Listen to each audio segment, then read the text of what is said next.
Meus queridos, quem trouxe a Bíblia Sagrada, diga amém. Amém. Glória a Deus. Por favor, abra comigo na segunda carta do apóstolo Paulo, escrita à igreja de Coríntios, capítulo número 5, a partir do verso número 17 até o versículo de número 20. Vamos fazer uma leitura aqui na versão Almeida, revista e corrigida. Segunda carta do apóstolo Paulo aos Coríntios, capítulo 5, a partir do verso número 17. Diz assim na palavra do Senhor: assim que se alguém está em Cristo, nova criatura é, as coisas velhas já passaram, eis que tudo se fez novo. E tudo isso provém de Deus, que nos reconciliou consigo mesmo por Jesus Cristo e nos deu o ministério da reconciliação. Isto é, Deus estava em Cristo reconciliando consigo o mundo, não lhes imputando os seus pecados, e pôs em nós a palavra da reconciliação, de sorte que somos embaixadores da parte de Cristo, como se por Deus nós rogasse. Rogamos-vos, pois, da parte de Cristo, que vos reconcilieis com Deus. Amém? Meus amados e queridos irmãos, o tema da ministração nesta noite é chamados para o ministério da reconciliação. Se existe um propósito muito especial no coração do nosso Deus, é o ministério da reconciliação. Este chamado, este propósito, ele se iniciou, meus amados, não no Novo Testamento, mas ele é visível desde o primeiro momento após a queda do homem. Quando nós vemos que o homem peca e se desvia do propósito do Senhor, ele vai trazer, meus queridos, as consequências do pecado do ser humano, mas logo em contrapartida ele vai fazer uma promessa. Ele vai dizer que da semente da mulher nasceria um, que reconciliaria novamente o ser humano a Deus. Quando nós lemos essa segunda carta do apóstolo Paulo aos Coríntios, no capítulo 5, a partir do verso 17, todo o capítulo 5, o apóstolo Paulo ele está falando a respeito deste grande ministério que cada um somos chamados, que é o ministério da reconciliação.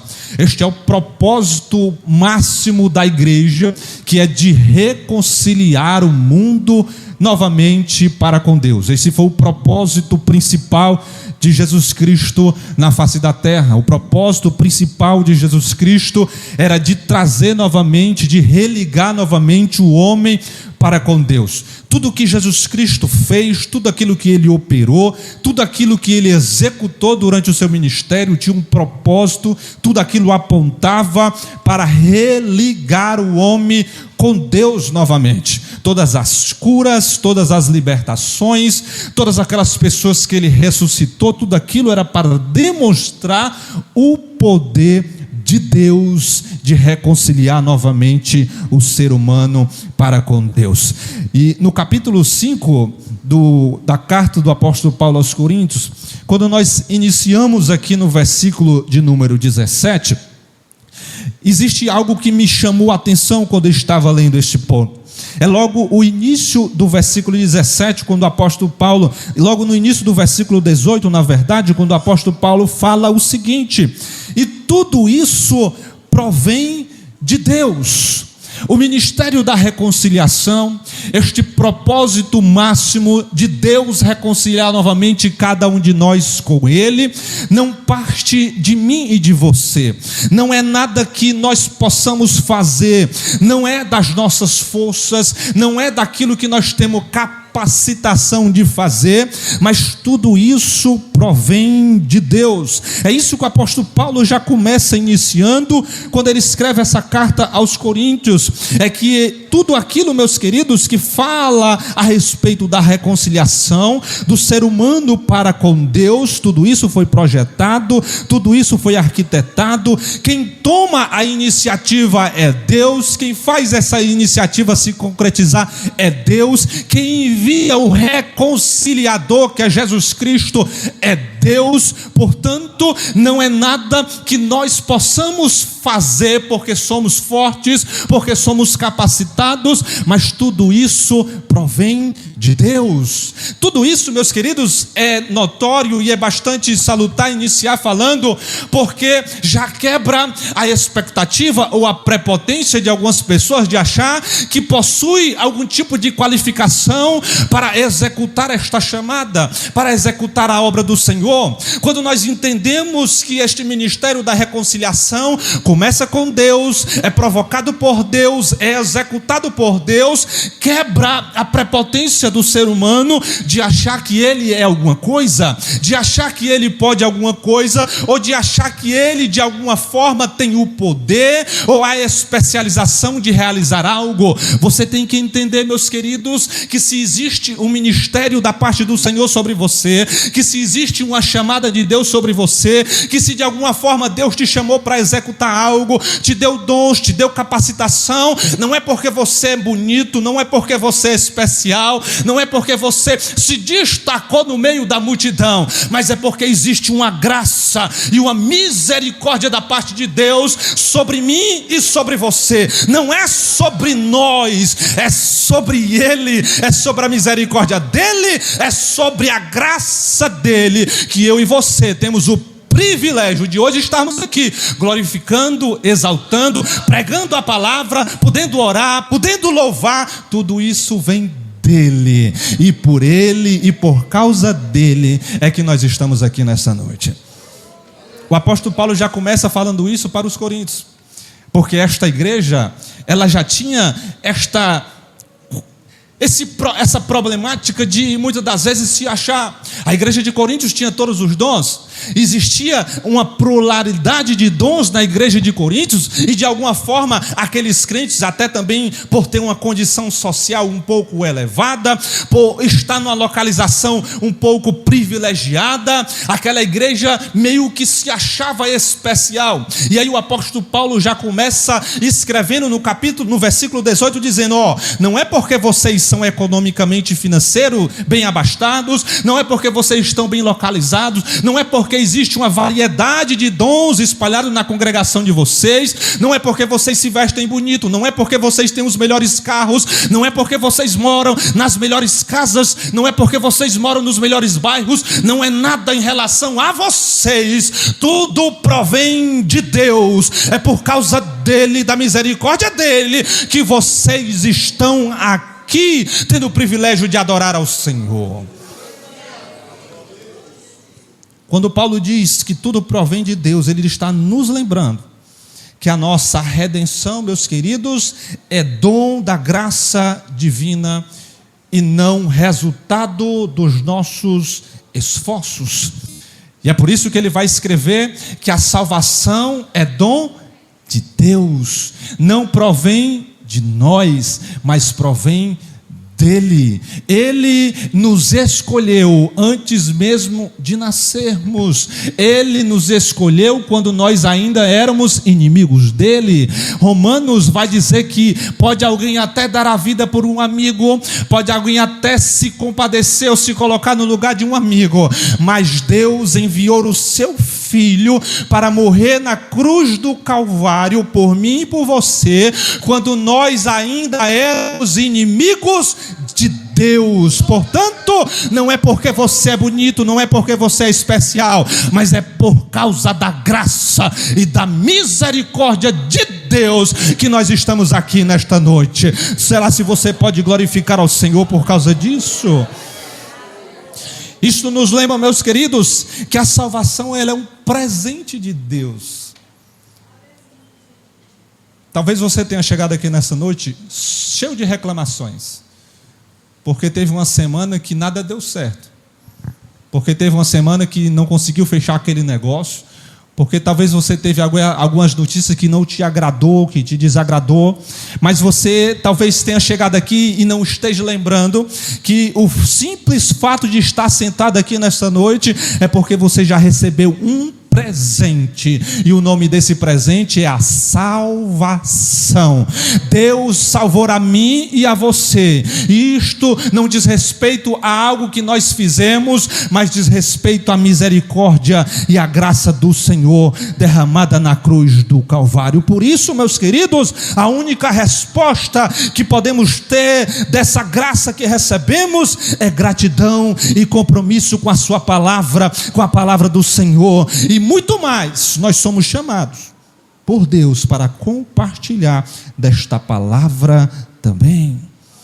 A segunda coisa que o apóstolo Paulo vai nos ensinar nesse texto, meus queridos, ainda no verso 18, na parte B do versículo, no início ele vai dizer que tudo isso provém de Deus, que nos reconciliou consigo por meio de Jesus Cristo. A segunda coisa que nós aprendemos é que essa reconciliação acontece por meio de alguém. Este alguém é Jesus Cristo de Nazaré. Esta reconciliação se deu através de um mediador. Este mediador não é o pastor, não é o padre, não é aquela pessoa especial. Esse mediador tem nome, esse mediador se chama Jesus Cristo de Nazaré. Ele é o principal, ele é a primícia da ressurreição. Se nós estamos aqui nessa noite tendo o privilégio de escutar esta palavra, de ser ministrado pelo Evangelho, é porque um dia um homem chamado Jesus Cristo de Nazaré se colocou em nosso lugar sobre um madeiro que era para ser meu, que era para ser seu, e verteu até a última gota do seu sangue, para que hoje nós pudéssemos estar aqui exaltando, glorificando e agradecendo a Ele por aquilo que Ele fez no nosso lugar. O pecado, meus queridos, ele nos afastou desta comunhão com Deus. Eu sempre gosto de relembrar isso, de frisar isso.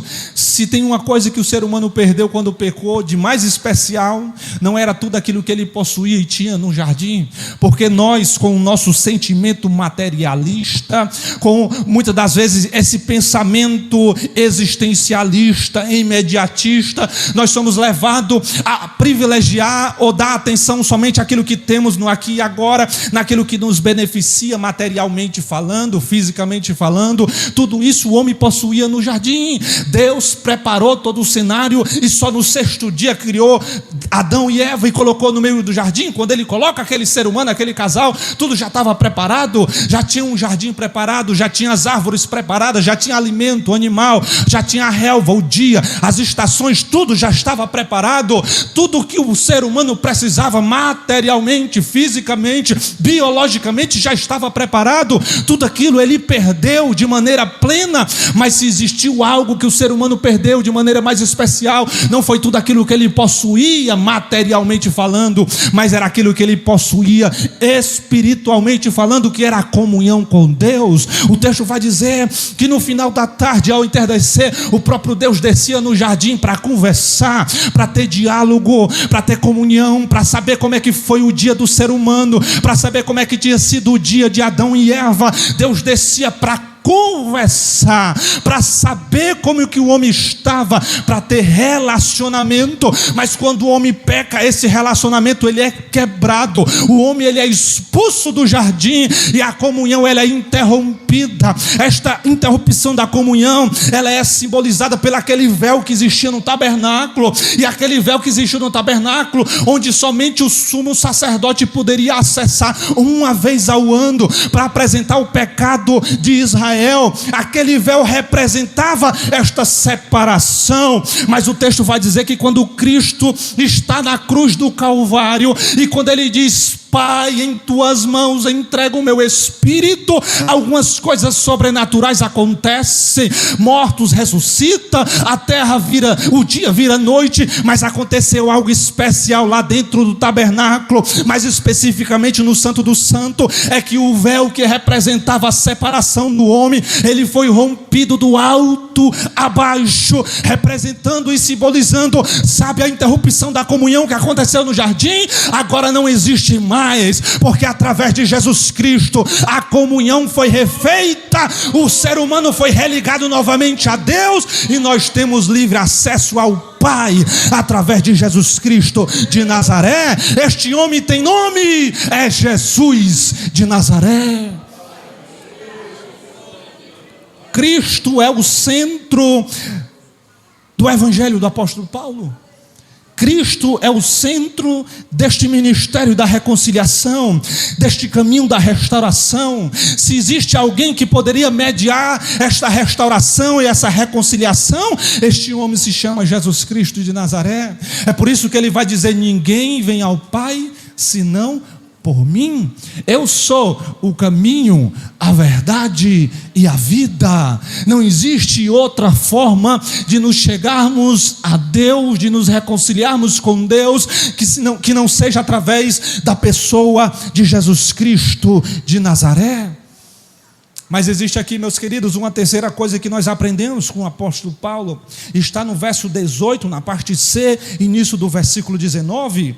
É quando ele diz assim, e nos deu o ministério da reconciliação. Isto é, Deus estava em Cristo reconciliando consigo o mundo, não lhe imputando o pecado, e pôs em nós a palavra da reconciliação.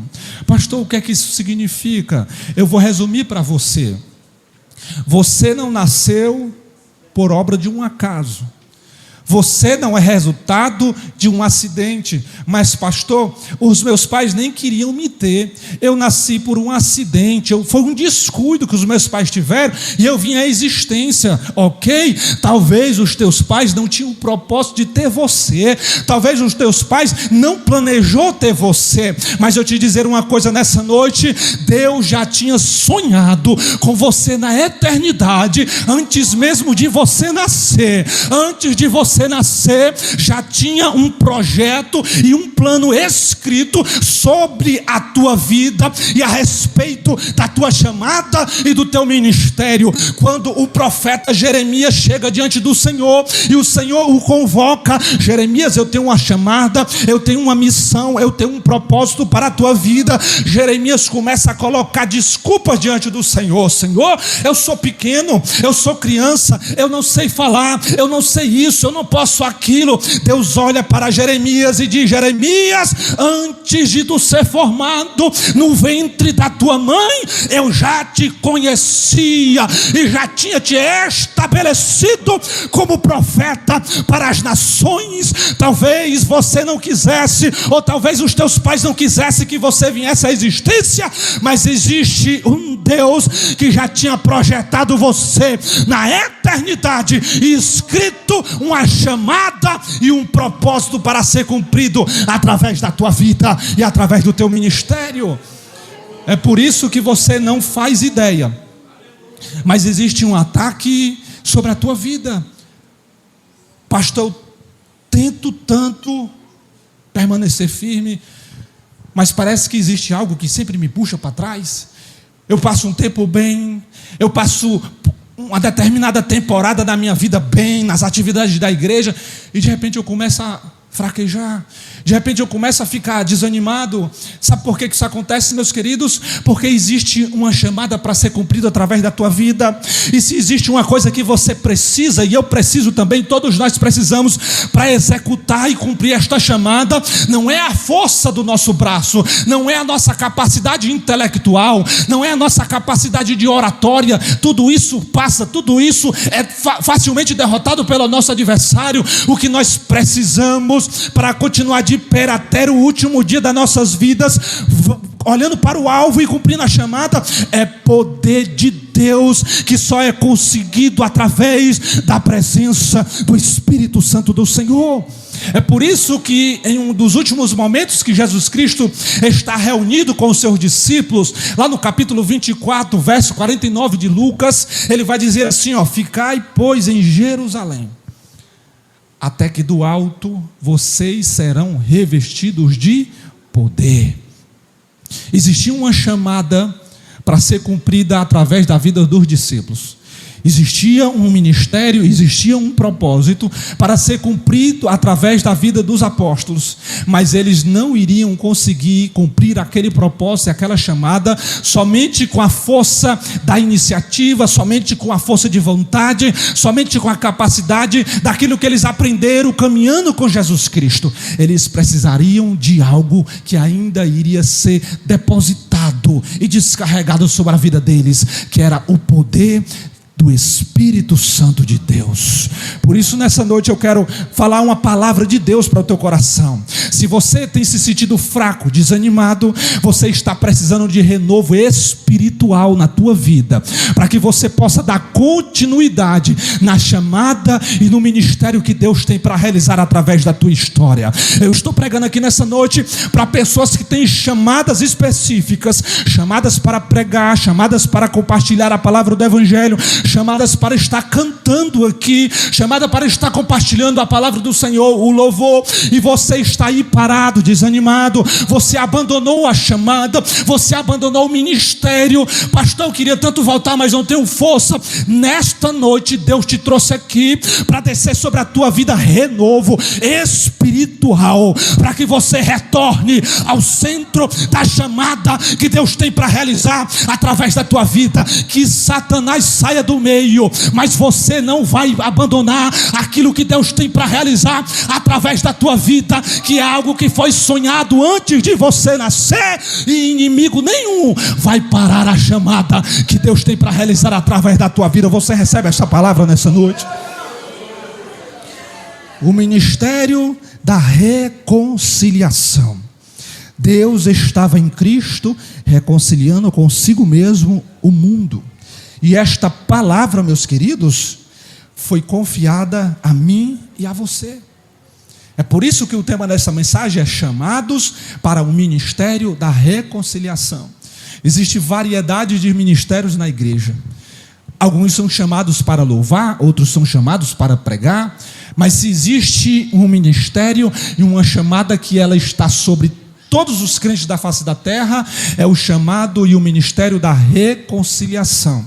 Todos nós fomos chamados para reconciliar este mundo novamente para com Deus. Pastor, mas eu não sei pregar, mas eu sei louvar. Então louve. Pastor, eu não sei louvar, mas eu sei fazer um teatro. Pois faça o teatro. Pastor, eu não sei louvar, mas eu sei fazer mímica. Pois faça a mímica. Pastor, eu não sei louvar, não sei pregar, mas eu sei entregar um folheto. Pois entrega o folheto, meu amado.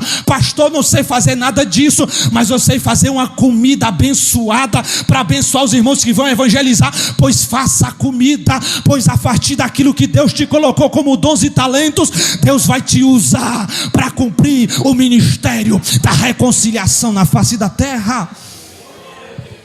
Cada um de nós, meus queridos, somos ministros da reconciliação. E há sobre mim e sobre você poder da parte de Deus para reconciliar este mundo novamente para com Deus. A pergunta que fica, meus queridos, é: será se nós estamos no caminho ou debaixo do centro da vontade desta chamada? O que falta para você voltar-se para aquilo que Deus tem para cumprir através da tua vida? O que está faltando para você nessa noite, para que você se conscientize que precisa voltar para aquele propósito inicial que você tinha quando você aceitou a Cristo como Salvador, que você tinha aquele amor de fazer a obra. Quando marcava um evangelismo, você era o primeiro. Quando marcava uma oração, você estava aqui. Não faltava uma vigília, não faltava um culto de doutrina, não faltava uma escola bíblica dominical. O que aconteceu com este crente que hoje está desanimado, está fraco? Deus está falando contigo nessa noite. É tempo de levantar-se novamente, se apropriar das ferramentas que Deus te entregou e voltar novamente para o centro do propósito que Deus tem para realizar através da tua vida. Deus vai cobrar de mim e de você, meus queridos, todas as ferramentas que Ele nos entregou. E estou pregando aqui para pessoas que têm dons e talentos. que ao longo da tua caminhada, aos poucos você foi enterrando cada um deles. Pessoas que até um tempo atrás estavam aqui louvando, ministrando, pregando, trazendo saudações. Até um tempo atrás estava exercendo liderança de ministério e hoje está simplesmente sentado sem fazer nada na igreja. Deus não colocou sobre a tua vida dons e talentos simplesmente para você dizer que tem, para você dizer que um dia usou. Deus te deu cada um desses dons e talentos, assim como na parábola, meus queridos, daquele Senhor que entregou os talentos. Ele entregou 10 para um, ele entregou 5 para um, entregou 2 para outro e entregou um talento para o terceiro. Aquele que recebeu 5 multiplicou e entregou 10. Aquele que recebeu 2 multiplicou e entregou 4. Aquele que recebeu só 1 enterrou o talento porque achou que era pouco, ficou com medo de perder. Nessa noite Deus está compartilhando e ministrando ao teu coração. Vamos desenterrar os talentos que Deus entregou nas tuas mãos, porque o Senhor dos talentos está voltando e Ele vai cobrar tudo aquilo que foi entregue nas tuas mãos e o que você terá para oferecer a Ele naquele grande dia.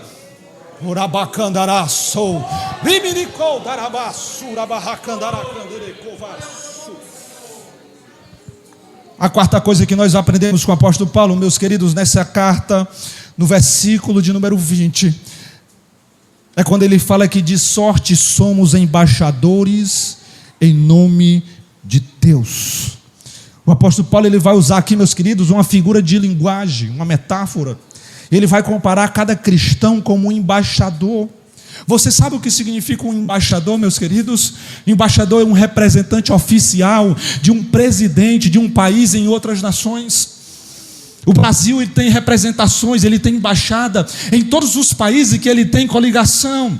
Em cada um desses países tem uma embaixada brasileira ali, e o embaixador brasileiro ele tem poder, ele tem força para representar o próprio presidente do país naquela embaixada. Sabe o que é que o apóstolo Paulo está falando aqui, meus queridos? Sabe, eu e você, quando ele diz que somos embaixadores de Cristo, é que nós temos autoridade para exercer o poder que Cristo nos deu aqui na face da terra. Jesus Cristo, ele vai dizer, a palavra do Senhor vai dizer que todo o poder foi dado a Cristo nos céus e na terra. Quando o apóstolo Paulo diz que eu e você somos embaixadores de Cristo na terra, ele está dizendo, sabe, o mesmo poder que há sobre Cristo, a mesma autoridade que há sobre ele para curar, para libertar, para expulsar os demônios, sabe, este poder, se você quiser também, você poderá se apropriar deste poder para exercer autoridade na face da terra, para pregar este evangelho com autoridade, com intrepidez, com ousadia e libertar as nações que estão precisando de libertação, meus queridos. O embaixador ele vai além de uma representação, meus amados, mas ele tem poder e autoridade para tomar decisões também.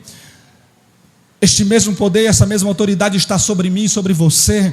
E às vezes eu me entristeço quando eu vejo crentes da casa do Senhor com potenciais extraordinários, potência nas mãos do Senhor, desanimado, parado, sentado, sem fazer nada. Pastor, mas é porque eu estou tão atarefado, é trabalho, pastor, estou resolvendo. Meus queridos, não tem nada que você faça nesta vida que seja mais especial e mais importante do que o ministério da reconciliação que Deus confiou a mim e a você. Tudo é secundário. O teu trabalho, o teu emprego, a tua faculdade, os teus negócios, a tua empresa, tudo é secundário. O principal é o reino do Senhor e reconciliar esta humanidade com Deus novamente. E tem tantas pessoas, meus amados, se perdendo, não com coisas ruins, com coisas boas, mas se esquecendo da chamada de Deus, abraçado com coisas boas, mas com coisas secundárias. E Deus te trouxe aqui para dar um saculejo na tua mente, no teu coração e dizer, é tempo de voltar. realizar o propósito inicial que eu tenho na tua vida e na tua história. Por que você tem estado parado, negligente? Se eu te dei dom, se eu confiei talentos a você, se eu confiei um ministério a você, é tempo de voltar novamente e retornar para o centro da vontade do Senhor. Precisamos viver, meus queridos, de maneira digna deste chamado, mostrando ao mundo por meio das nossas ações que a reconciliação com Deus, ela é possível e ela é transformadora. Não dá, meus amados, seria muito egoísmo da nossa parte conhecer tudo que nós conhecemos e guardar simplesmente para nós mesmos. Existe milhões e milhões de pessoas que neste momento estão descendo as sepulturas, caminhando a passos largos para o inferno. Existe neste momento milhares de pessoas que estão descendo a sepultura sem conhecer a este evangelho. É muito egoísmo da igreja que Deus plantou na face da terra. Uma igreja que, se nós formos olhar somente para o contexto brasileiro, a última pesquisa que saiu na revista Veja é que até 2030 o número de evangélicos no Brasil vai superar todas as outras religiões. É muito egoísmo saber que existe uma igreja que só cresce de maneira vertiginosa, mas é uma igreja que, enquanto cresce de números e adeptos, é uma igreja que não está sendo relevante no contexto a qual ela está inserida. Por que, pastor? Como que você tem propriedade para dizer isso? Porque o número de homicídio não tem reduzido, o número de assassinato continua o mesmo, o número de tudo aquilo que é devastador para a humanidade continua o mesmo. Ou seja, o que tem crescido é somente o número, as placas de igreja, mas não tem crescido homens e mulheres que verdadeiramente têm se apropriado da chamada e entregado tudo para fazer aquilo que Deus confiou a mim e a você. Estamos apegados nas coisas desse mundo. É muito maravilhoso, meus amados, conquistar tudo que esse mundo tem para nos oferecer. Mudar de emprego, aumentar de cargo, aumentar o salário, trocar de carro todo ano, morar nas melhores casas dessa cidade. Quem não quer isso? Todo mundo quer isso, mas tudo isso é secundário. É isso que Jesus Cristo fala em Mateus capítulo 6, no final do seu sermão, quando ele diz no versículo 33: buscai em primeiro lugar o reino de Deus e a sua justiça, e todas as demais coisas. Que demais coisas, pastor? Tudo aquilo que você precisa, tudo aquilo que você necessita, tudo isso serão acrescentadas. É por isso que muitas das vezes você fica correndo para um lado e para o outro. Pastor, nenhum negócio dá certo. Eu abro um negócio, quebra. Eu abro outro, fecha. Eu abro uma coisa, eu abro outro, fecha. Meu amado, enquanto você não colocar em primeiro lugar o reino de Deus na tua vida, o próprio Deus vai dar um jeito de fechar as portas sobre você, para você entender que é preciso voltar a colocar Jesus Cristo no centro. Quando você fizer isso, as demais coisas o próprio Senhor vai abrir sobre a tua vida e sobre a tua casa. Nós somos embaixadores de Cristo na face da terra. O que nós temos feito, meus queridos, ao saber que Ele confiou a mim e a você este ministério, o ministério da reconciliação. O que nós temos feito, ou o que será preciso que Jesus Cristo faça para que a gente possa acordar, meus amados, para que a gente possa despertar espiritualmente falando, para que a gente possa acordar para esta chamada tão urgente. O que é preciso acontecer, o que é preciso Jesus Cristo fazer na nossa vida e na nossa história, para que a gente volte àquela chama do primeiro amor, quando nós aceitamos a Cristo como Salvador das nossas vidas. Será preciso Ele fechar as portas? Será preciso Ele colocar uma doença? Será preciso Ele fazer algo no nosso corpo para que a gente possa se voltar e a buscar a presença dEle? Jesus Cristo está falando nesta noite: não é preciso isso acontecer. Se você der ouvido o que o Espírito Santo está falando para a sua igreja hoje, é tempo de voltar a buscar novamente o propósito inicial que Deus tem para realizar através da tua vida, através da história que Ele sonhou para você. Mas se você não despertar, Ele vai fazer o que preciso for para que você volte para o centro da sua chamada. Quando eu olho para a vida de um homem chamado Jonas, Deus tinha uma chamada sobre ele. Ele escolheu de maneira deliberada não atender esta chamada. Ele pegou um barco e foi de maneira contrária, oposta à chamada. Era para ele ir para Nínive, ele pega um barco para ir para Tarso. Se você pegar a geografia bíblica, você vai ver que são dois destinos opostos. Jonas está dizendo assim para Deus: Deus, tu tem uma chamada para mim, mas eu não quero esta chamada. Eu vou de maneira contrária àquilo que tu tem para mim. Deus olha para Jonas e diz assim: vai, meu filho, você pensa que pode fazer alguma coisa, mas eu já tenho preparado, porque aquilo que eu tenho para fazer através da tua vida, eu vou fazer, você querendo ou não. Pastor, isso não fala de algo de predestinação. Não estamos falando de salvação, estamos falando de chamada. Quando Deus tem uma chamada para realizar através da tua vida, você vai realizar, e o melhor é fazer isso de maneira voluntária, porque Ele não te deu dons e talentos para que você simplesmente possa exibir e dizer: eu tenho dons e talentos, eu sei pregar, eu sei louvar. Deus quer te usar na obra dele para fazer e cumprir o ministério da reconciliação na face da terra. Meus amados, eu quero convidar a igreja para ficar de pé nesta noite.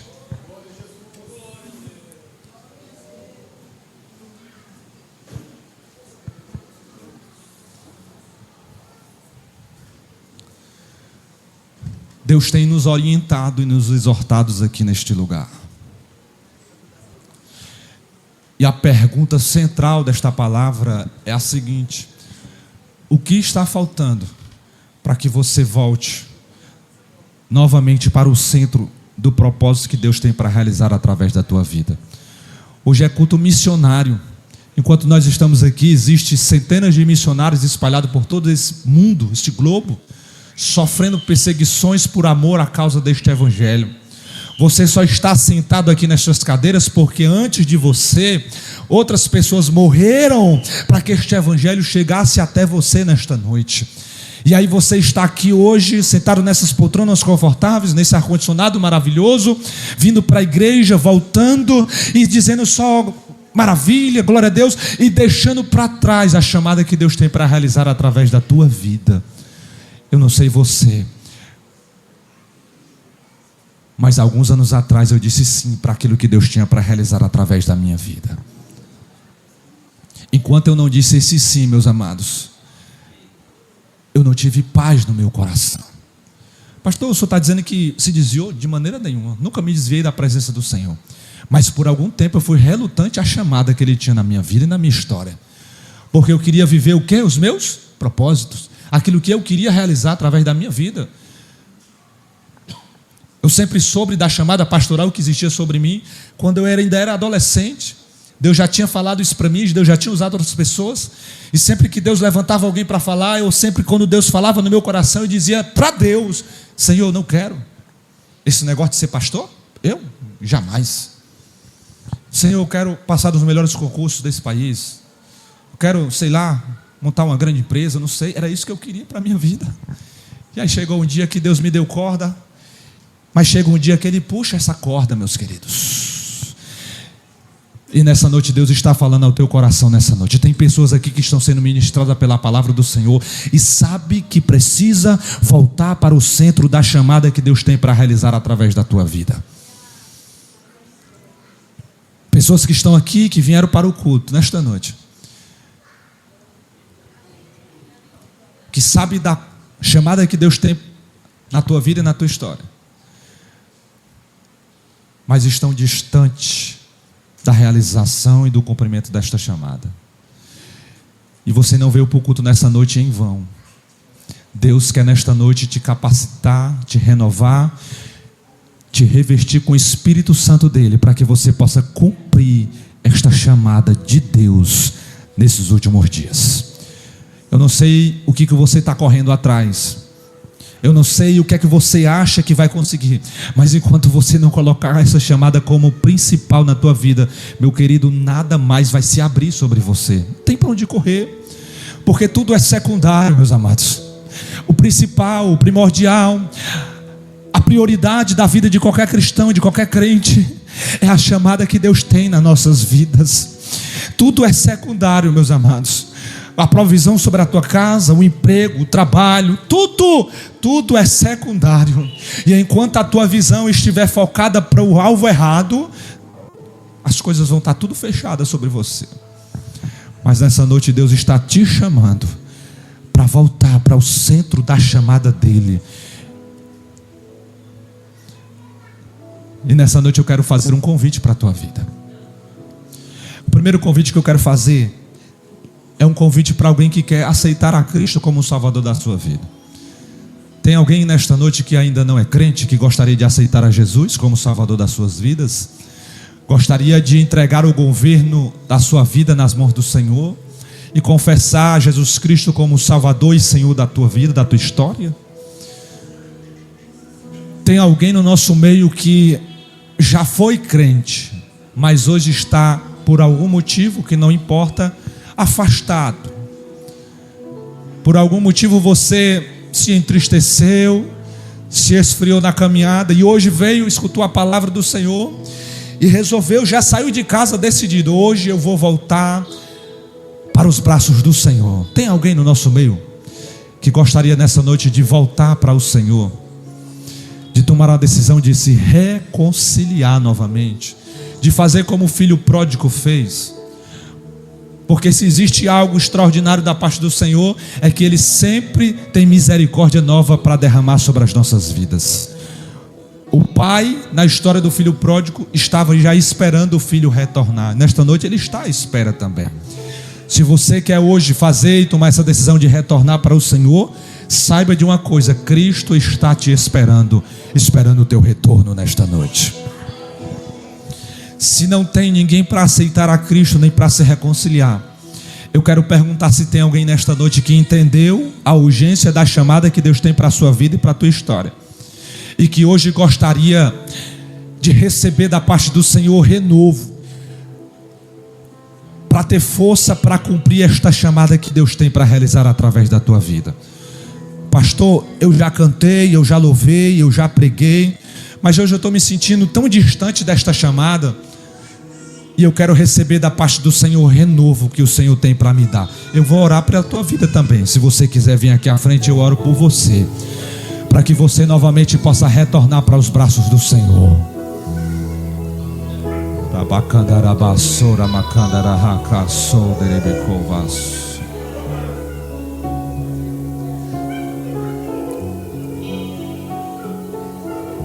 O Espírito do Senhor está na casa do Senhor.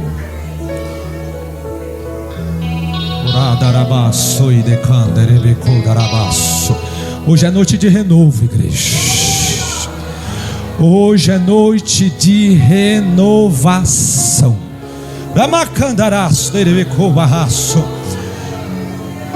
Os tempos estão próximos. Deus quer renovar a tua chamada nesta noite.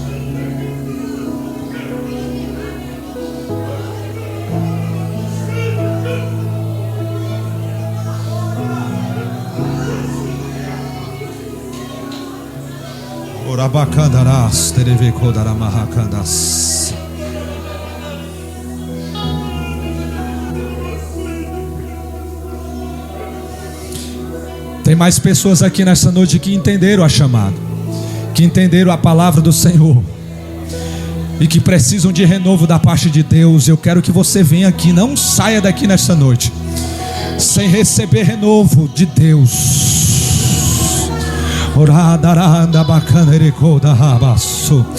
Não saia daqui hoje sem receber da parte do Senhor este renovo.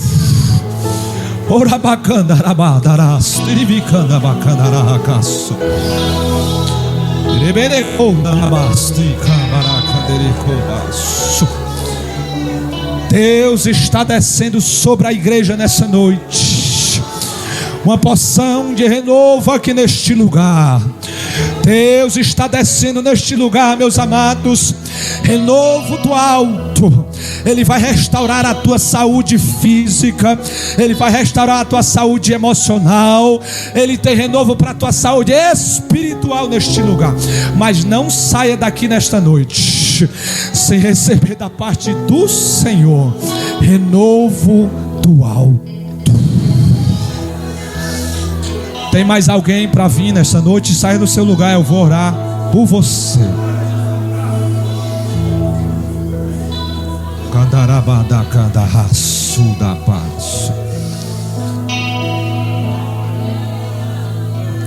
Feche seus olhos. Pai, eu quero colocar diante de Ti, Senhor, cada um desses Teus filhos, ó Deus.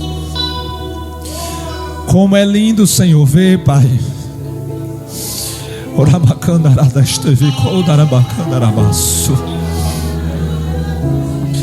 Eu sou grato a Ti, Senhor, porque um dia, Deus, Tu me deste uma segunda chance, Senhor, de atender novamente a chamada que Tu tem para a minha vida.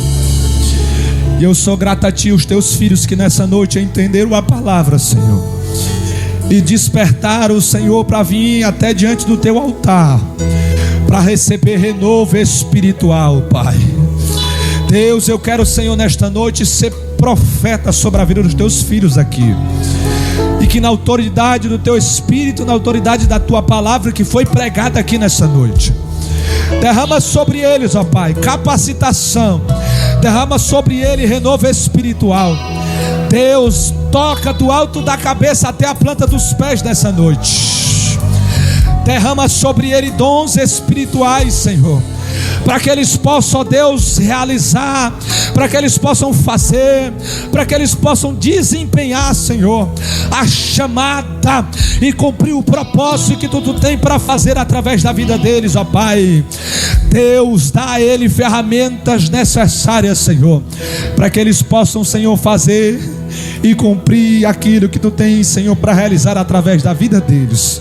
Deus, eu Te louvo e Te agradeço por cada um dos Teus filhos que tem chegado até diante do altar, Senhor, para Te pedir renovo espiritual, ó Deus. Isso demonstra, em primeiro lugar, confiança na Tua palavra. Isso demonstra, em segundo lugar, entendimento da urgência da chamada. Mas demonstra, acima de tudo, Senhor, dependência de Ti, ó Pai. Por isso eu quero profetizar sobre eles também. Abre todas as portas materiais, ó Pai. Deus, tudo aquilo que os Teus filhos precisam e necessitam, materialmente falando, Senhor, abre as comportas, porque a Tua palavra nos fala que quando nós buscamos em primeiro lugar o Teu reino, tudo o que precisamos Tu vai acrescentar sobre as nossas vidas. Por isso, ó Deus, toma Teus filhos em Tuas mãos. É o que eu Te oro e já Te agradeço em nome de Jesus. Amém. Deus abençoe meus filhos. Retornem para os seus lugares em nome de Jesus.